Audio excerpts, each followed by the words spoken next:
And then I crush it, tell my girl why I'm so bold. Until she trusts it. I'm like the world inside a snow globe. So, a buddy of mine lives in Utah, southern Utah. Last Friday Night Lights, home Spirit Week football game. Evidently, 2 or 3 white kids go to the game in blackface. Well, they sneak into the game with their face painted all the way black. Their logic later, obviously, was, well, we're the Jaguars. We're black Jaguars. We're dressed in black. We painted our faces black. All good. Spirit Week. Those kids were awarded the most spirited student award. So they won that. There's not a lot of black people in Utah, not a lot of black people in southern Utah, but the ones that are there felt insulted. What they saw wasn't, hey, look at these kids who are Jaguars. They saw, hey, look at these kids who knew they were wrong because they snuck into the stadium with their face painted black in blackface. Come to find out, there's a history of this type of behavior at the school. Come to find out, no one said anything to these kids. And even if they were completely ignorant, right, of the idea that blackface is a historical insult to black people, if they were ignorant of it, there's got to be some adults that are accountable, that are being held accountable for instructing the kids, even if it was just for Jaguar pride. Some things that you just can't do because it mirrors too closely to things that are insults, unless you want to take, the backlash or the consequences or whatever comes with that behavior, which is in and of itself, that's your decision, right? So the controversy is the black people in this particular community feel insulted, disenfranchised, separated. Now there's all sorts of stories that are coming out about how they make the black students, this is, kid culture, the black students all park in one area of the parking lot, and that's called the minority corner, and the students enforce this, right? And now, whether or not these people are insulted legitimately or not, whether or not these kids, the white kids, are actually enforcing this and how they're enforcing it, I don't know, or not, whether it's in jest or not, I don't know. I'm not a kid. I don't go to that school. Obviously, when I was in high school, I understood what the culture was. I understood what was a joke and what wasn't. I understood the history of each of the students that were there and sort of what they could get away with. I grew up in a pretty mixed environment, white kids, black kids, like legit white kids that thought they were black kids that hung out with only black kids that intermingled, Asian kids, Hispanic kids, all the kids. They were just kids at my school. We all got along. We all played sports together. We all rode together, right? But I do understand that there are places where children's activities and their actions mirror their experiences, right? And so now we are the sum total of experience plus perspective. What happens to us in life, who's around us in life, and how we see things, right? You go outside and it's raining and you think, well, oh my God, it's horrible, it's raining. Well, somebody else goes, oh my goodness, this is so great, it's raining, it's going to water my crops, wash my car, yada, yada, yada. So everything is about perspective. So I'm not sure where this is going to land, but I think that it's a very poignant topic to discuss when dealing with your own children. What are they doing out in the world when you're not around? Because they are a reflection of what you either taught or neglected to teach, what values you have in your home and what values you do not espouse, right? Is this a mistake, a legitimate, I didn't know, this is a mistake, no offense, I feel horrible about it, or something that the kids, family business. You don't discuss family business out in public. Is this something that the kids took out of the family that they weren't supposed to unknowingly and, interacted with the community? I don't know the hearts of those people. But then I have to look at the children that I have care for and figure out, well, what do I do? What values are they out there espousing to their friends? How do I know the friends? Do I participate with the friends? When the friends see me, do they know what they're going to get? Are there expectations? Are there expected consequences from the kids that I raise and their friends. Do you understand what I'm about? And am I setting the right example for each one of the kids, right? And when this type of behavior shows up, are my children armed with the ability to deal with it, right? Now, my buddy's daughter goes to that high school. She's a senior.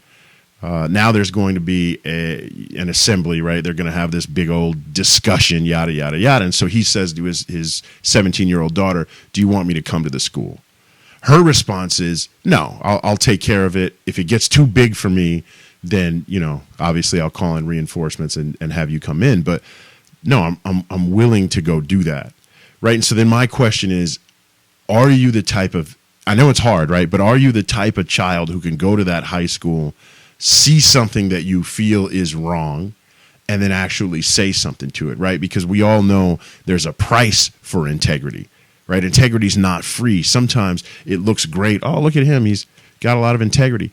But sometimes there's a cost to it when you're swimming upstream, when you standing up for what it is that you believe to be right is not the norm, right? It's not the normative behavior of the culture that you find yourself, amongst. So then you have to wonder, are you raising kids that are armed with that level of integrity, that are armed with that level of heart, that will have enough strength to go out and say, hey, you know what, you're way out of pocket, even if it costs them? Are you able to do that? I'm sure there's a ton of kids in the stands, and mind you, it's not their responsibility, right? They're not the ones that did anything wrong, so the onus shouldn't fall on them to have to do it. But looking at both sides, right? I have to teach my kid not to be a violator, and then my kid, when he sees a violation, to try to right the wrong. And those are two very difficult positions to be in, especially in high school. Everything is peer pressure, right? Everything is, you're not cool enough. Your pants are too short. Your hair's stupid. Why are you wearing that T-shirt? Don't hang out with it. Whatever it is. It's difficult to go against the grain at that point. And it doesn't get easier in life, right? We just become a little bit more used to it. You see weasels at work all the time. People that you work with that do anything for the promotion. They'll do anything for the next step. How are we able to bide our time and fight the good fight where it needs to be fought, right? That's the lesson that I use in my household. Fight the fights that need to be fought, not just the ones you think you can win, right? I mean, there's the difficulty where we all want to fight the fight that we think we can win and then get all the credit for it. But sometimes that's not even the fight that we need to be fighting. That's just something that's easy, right? And sometimes the fight that we need to have is of a bigger value, right? It's a bigger problem. It's going to cost us dearly. The price is larger, right? You can get kicked out of your group. You can get fired from your job. You can get broken up with by your spouse. You can rub people the wrong way. Anything negative can happen from that. But what happens if you don't, right? The quote is, all evil needs to succeed in the world is for good men to do nothing, right? And that's a very true statement. What are you doing? So these kids either weren't stopped because we believe that they were knowingly out of pocket, or they weren't educated. Either way, you have a stadium full of adults, you have a stadium full of children, administrators, and then on top of that, you have the administrator who either doesn't understand or doesn't care, that gives them the Spirit Award and then posts it on social media. Look at these guys. They love school in blackface. Nigger school. Is what it is, right? And then that begs the ideology at that particular school, in that particular community. If you legitimately don't understand, then how is it that you can participate in America, right? Like, the race situation is very prevalent. Obviously, it's more prevalent in different areas than some, right? This is southern Utah, very white area, but we are part of the fabric, right? The history of the African in America is part of the fabric. So it would behoove us all to go search that out. What is their situation? What is their plight? And obviously, you're never going to know all of my history if you're coming from outside the culture, but the open-mindedness to understand and learn, right? Now, as minorities in the culture, Hispanic, Asian, whatever, this culture is predominantly white. That's the commercial culture, right? When you see commercials, a lot of white people, TV shows, a lot of white people, different types of white people. So it's easy for us as minorities, all minorities, to understand the basic white culture. White culture, not subsets, right? Irish, Italian, you know, fresh from Europe, all those things. But the basic American white culture, that's the predominant culture. So we all understand it. What's interesting is it actually takes effort for the basic white person to go out here and figure out what are these other cultures, right? The Hispanic culture, the black culture, predominant cultures, right? Chinese, Japanese, depending on where you live, the predominant next set down culture, it takes effort to go out there. You have to do it on purpose to figure out what's going on. And black people have been part of America basically since there's been an America, right? Do we know the Native American cultures? No, none of us study those, right? Like unless you know some Native Americans or you live in the Great Plains states or somewhere where there may be tribal people there, we overlook them. They've been here longer than Americans. And it takes effort to go learn these different cultures. And the wonderful thing is once you start kind of peeling back the layers and getting behind the curtain, you really realize these cultures are gorgeous. They're beautiful. All of us have value. All of us have horrible people in them, right? But all of us have valuable lessons and valuable ideologies and cultural norms in these different cultures, right? And so I think that's the biggest horror in America is that rather than opening the door and taking the attitude, right, the perspective, hey, what does your culture have to offer? Our typical stance is, you're not my culture, don't want to know you. And markedly so, your culture is actually bad for business. Well, I don't know anything about it, but I know you're an immigrant and you're ruining America. Right, that's the Trump platform. We're going to build a wall. We're not letting these people in. They illegal aliens are responsible for all of the crime in the United States. If we got rid of illegal aliens, this place would be a utopian society. That's the predominant attitude rather than, man, when you come over here, what are you bringing? Oh, is that the food you eat? Ooh, tasty. Right? How do you do architecture? There's architecture on every continent. Everybody builds stuff.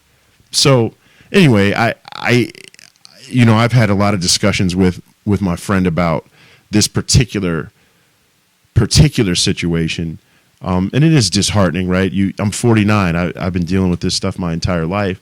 My mother, my grandfather, they dealt with it their entire life, and it doesn't seem to be getting better at the core, right? Like we got programs and civil rights and all these things, but at the core, we have the same basic values, right? Separatism, and the ability to go out and ridicule other groups because you think that it's okay. That part's hard to swallow. And I don't know what'll come of this. I guarantee you everybody will jump up and down, and then some things will be said, and there will be some fix-it solutions, and then it'll show up exactly the same the next time it shows up. You know, like I've never seen something just get fixed unless you start fixing the heart of people. Anyway, take it for what it's worth. Figure out how to teach your children the values that you want them to have and hold when they're outside in the world and you're not there, and then stand on those. You know, if you legitimately think blackface is okay, then go up to the school and say, I don't know why everybody's upset. I thought it was funny. But don't give hollow apologies, right? Don't do that. Until next time, pay attention to your kids, right? They will change you if you let them. Talk to you soon. Mama and the Lord sing this I like the homie coming over. Keep it closer to your hearts, by God, with your short ass arms. I'm here to tell you about the harm I bring to mortals. Sword of rob, eat the beast with chunks of meat. I keep the torture, friggin' orchards full of suckers, even thieves and frauds. They couldn't stop a mortal boss. I'm about to boss around the block of undereducated, mitigated, mindless infiltrated, ever hated fucking faggot population. Take this medicine, I'm the Edison in the dark.